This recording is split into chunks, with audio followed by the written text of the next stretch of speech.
وبه قال حدثنا أحمد بن وشهاب قال حدثنا محمد بن فضيل عن عمارة بن القعقاع عن أبي زرعة عن أبي هريرة رضي الله تعالى عنه وعنهم أنه قال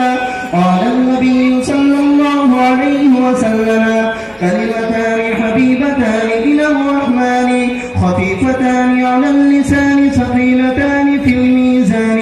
سبحان الله وبحمده سبحان